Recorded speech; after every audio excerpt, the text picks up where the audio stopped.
Hello friends, good morning. कैसे हैं आप?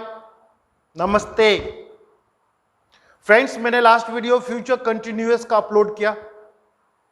हम लोग टेंस के लास्ट स्टेज में पहुंच चुके हैं, क्योंकि फ्यूचर परफेक्ट रेयर में आता है, बहुत कम। और फ्यूचर परफेक्ट कंटिन्यूअस की कोई खास जरूरत नहीं होती है, लेकिन रेयर में आने के बावजूद भी इससे का मतलब ये नहीं है कि हम फ्यूचर परफेक्ट को नहीं पढ़ें। पढ़ने हैं, पर बहुत कम यूज होता है। तो आज का टॉपिक हमारा फ्यूचर परफेक्ट है।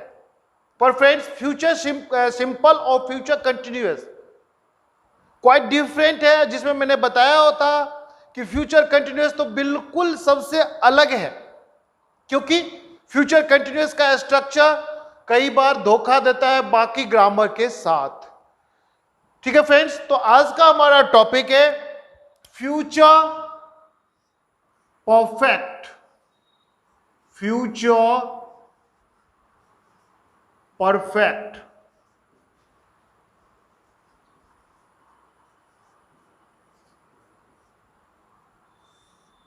ठीक है फ्रेंड्स, तो आज हम फ्यूचर परफेक्ट के बारे में पढ़ेंगे।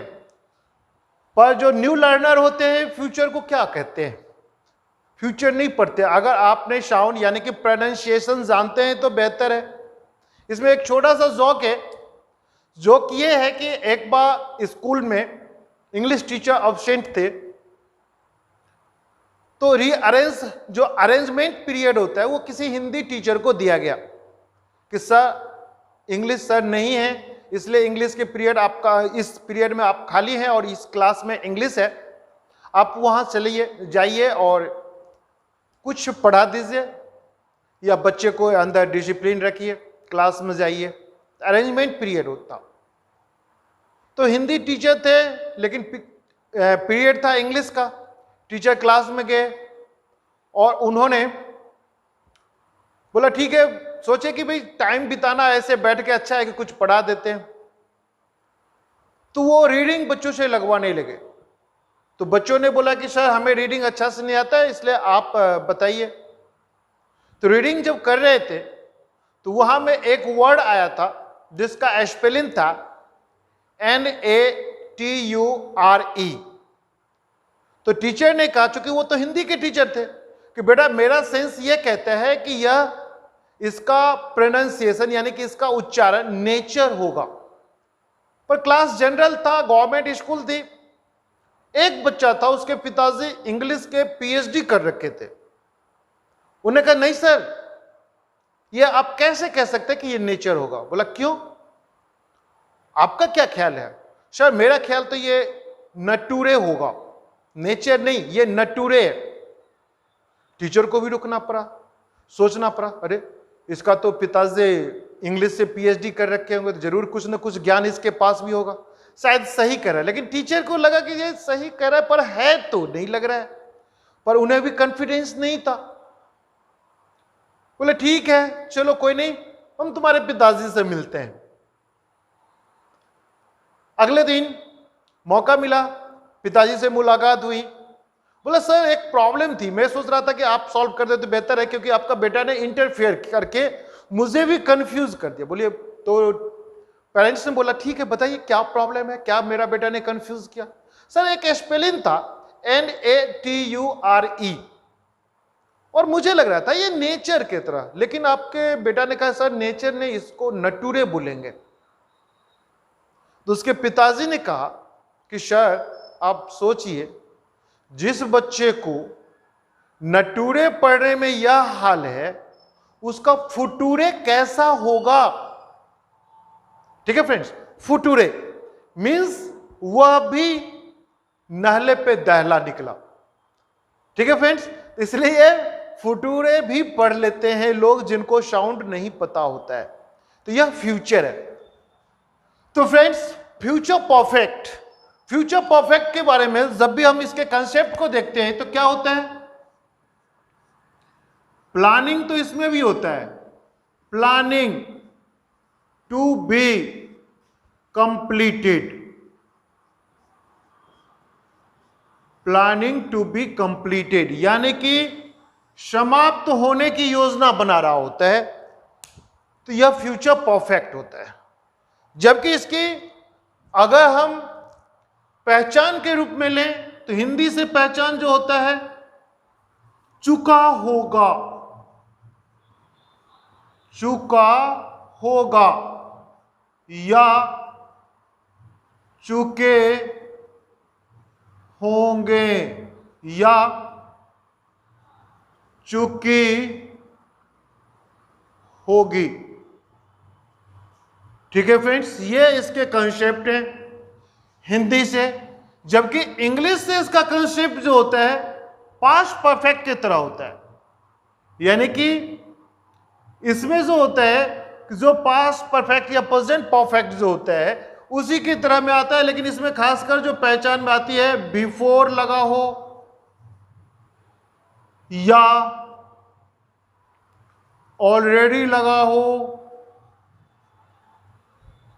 या बाय दिस टाइम हो। जनरली में इसमें बाय और टिल का यूज किया जाता है। बाय और टिल को ध्यान रखना है। बाय का प्रयोग जैसे आप सिंस का प्रयोग करते हैं सेम वे बाय का, और टिल का प्रयोग में जैसे फॉर का प्रयोग करते हैं सेम टिल का प्रयोग करेंगे, और दोनों का अर्थ होता है तक। बाय मतलब भी तक और टिल मतलब भी तक। ये मेन पहचान बाय और टिल फ्यूचर परफेक्ट को आइडेंटिफाई कराता है। ठीक है फ्रेंड्स, अब अगर हम इसके स्ट्रक्चर पे चले तो नंबर 1 अफर्मेटिव हुआ। इसका स्ट्रक्चर देखें, सब्जेक्ट प्लस विल या शैल प्लस हैव। ये हैव सबके साथ आएगा with object and other words. ये एक सिंपल सेंटेंस हो रहा है और इसमें ऑब्जेक्ट के बाद फिर देता है कि टिल या बाय प्लस टाइम। अगर इसमें सेंटेंस कुछ भी हो जाए तो वह सोमवार तक यह काम पूरा कर चुका होगा, पूरा कर चुका होगा, यानी कि वह सोमवार तक यह काम पूरा कर चुका होगा। तो फ्रेंड्स, इसको बनाने के लिए क्या होगा? He will have completed, he will have completed this work। चूंकि सोमवार निश्चित समय है इसलिए बाय मंडे। लेकिन फ्रेंड्स, इसमें सिंगल सेंटेंस नहीं, इसमें डबल सेंटेंस होता है। एक और स्ट्रक्चर आती है जिसमें रूल होता है कि अगर इसमें सब्जेक्ट डबल हो और वर्ब भी डबल हो, ऑब्जेक्ट सिंगल या डबल कुछ भी हो, अगर इसमें बिफोर लगा हो, केवल बिफोर की बात होती है फ्रेंड्स, इसमें आफ्टर का सेंटेंस नहीं बन पाएगा। तो अगर यह कह रहा है कि अफर्मेटिव में सब्जेक्ट डबल हो तो इसको कैसे करते हैं? तो फ्रेंड्स, यह जो होता है ऐसी स्ट्रक्चर स्थिति में, ये ए मान ले अफर्मेटिव का और ये अफर्मेटिव का बी, तो ऐसी परिस्थिति में बोलता है कि पहला सेंटेंस जो बनेगा वह कह रहा है कि वह फ्यूचर परफेक्ट में plus before plus present simple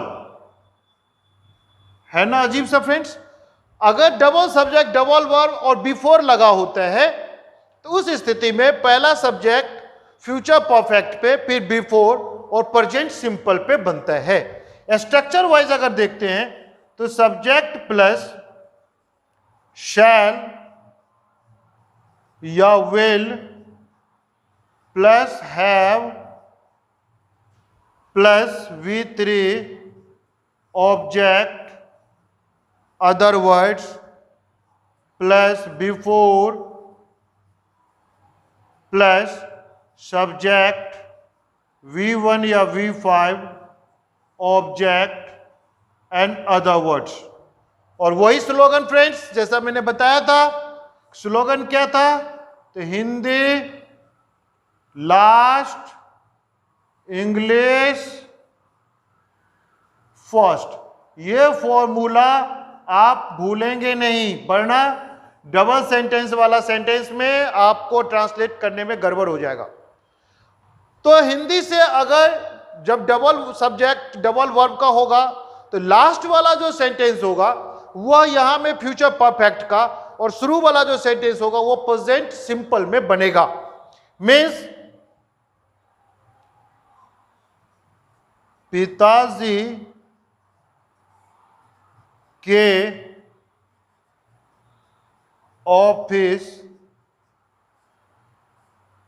जाने से पहले,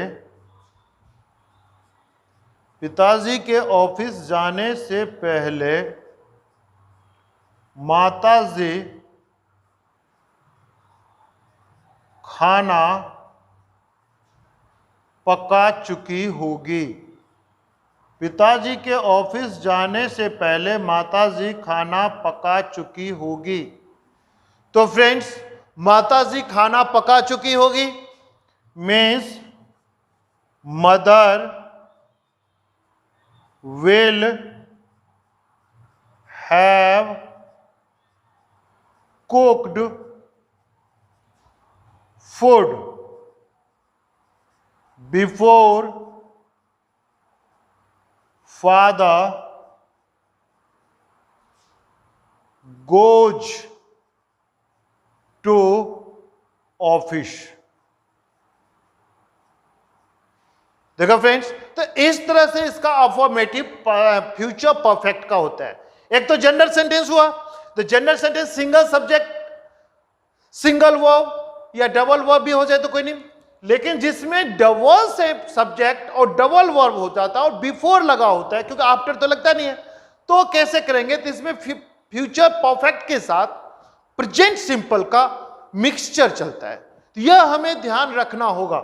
जैसे कि यह सेंटेंस था, या आपके आने से पहले मैं अपना काम पूरा कर चुका हूंगा, तो भी आपके आने से पहले मैं अपना काम पूरा कर चुका हूंगा means I shall have completed my work before you come।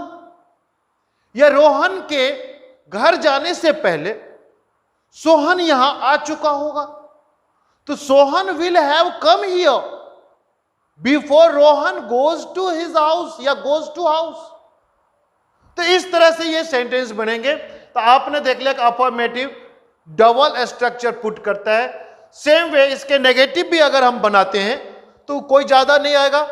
Number 2 negative को रेफर करता है, इसमें ए जो होगा उसका सब्जेक्ट प्लस शैल या विल प्लस, चूंकि नॉट हमेशा थर्ड पोजीशन में आता है तो ये ध्यान रखेंगे, नॉट फिर हैव सबके साथ V3 object other words plus till या बाय प्लस टाइम।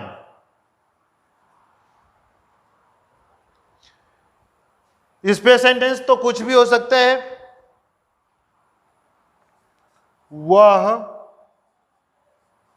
2 दिनों में यह काम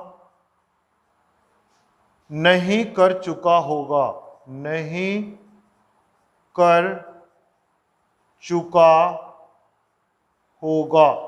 ठीक है फ्रेंड्स, वह 2 दिनों में यह काम नहीं कर चुका होगा। अगर हम यह बनाए तो क्या होगा? He will not have done this work. 2 दिन निश्चित नहीं है, इसलिए till 2 days।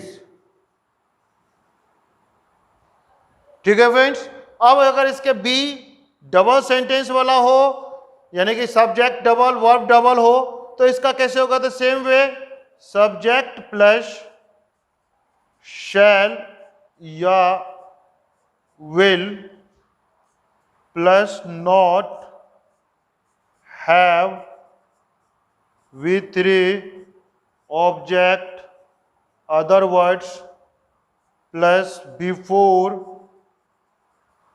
Plus subject V1 या V5 plus object and other words. ठीक है फ्रेंड्स, इसमें कोई भी सेंटेंस हो, जैसे वर्षा होने से पहले, वर्षा होने से पहले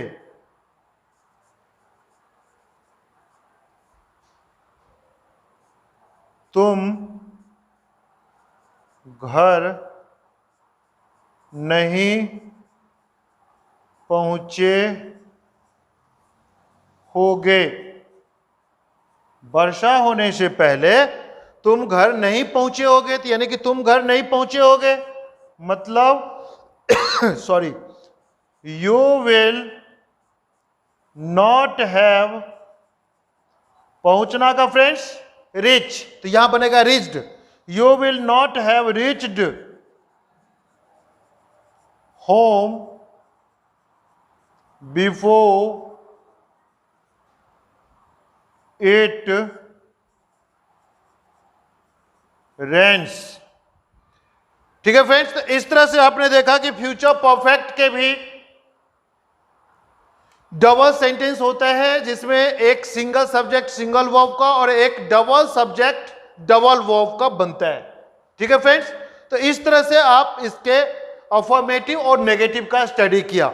इस पे और भी सेंटेंस, मैं बार बार बोलता हूं कि जितना स्ट्रक्चर लिखने के बाद मैं तो ज्यादा आपका टाइम नहीं वेस्ट करूंगा, इसलिए थोड़ा बहुत एक एक सेंटेंस का आपको ट्रांसलेट करके बताता हूं उस स्ट्रक्चर पे। लेकिन अगर आप सचमुच में इसे स्ट्रॉन्ग करना चाहते हैं तो आपको करना होगा कि इसमें और ज्यादा से ज्यादा सेंटेंस को पुट करें, तो बेहतर होगा, इसका परफॉर्मेंस बेहतर मिलेगा और आप बेहतर कर सकेंगे। ठीक है फ्रेंड्स, तो यह बात आपको ध्यान रखना है। Okay friends, thank you. और फिर सॉरी, इसके नेक्स्ट वीडियो में मैं कोशिश करूंगा कि इंटेरोगेटिव फर्स्ट और इंटेरोगेटिव सेकंड को समाप्त करूं, और फिर एक वीडियो में फ्यूचर परफेक्ट कंटिन्यूअस को सबको एक साथ मिला करके क्लियर कर दूं। ठीक है फ्रेंड्स, तो अब हमारा टेंस का सफर लगभग में एंड होने के लिए जा रहा है। अब अगर हम इसमें नया जो टॉपिक आएगा वो वॉइस का होगा, जिसमें हम एक्टिव से पैसिव करना और पैसिव से एक्टिव करना सीखेंगे, और उसके अकॉर्डिंग हमारा वॉइस भी कन्वर्ट होगा। लेकिन हमारा पैसिव से एक्टिव या एक्टिव से पैसिव, जिसमें हम हिंदी को भी साथ लेंगे, क्योंकि कई बार होता है कि एक्टिव से पैसिव हमें इंग्लिश टू इंग्लिश आ गया, पर वास्तव में उसका मीनिंग हमें पता ही नहीं है। ठीक है फ्रेंड्स, तो हमें यह भी जानकारी मिलेगा। तो इसलिए कि मैंने क्लास स्टार्ट किया तो बेसिक और हर एक छोटी बातों को मैंने बताया कि क्लियर करूंगा। ठीक है, फिर टाइम ज्यादा आपका जा रहा है। Thank you, have a nice day.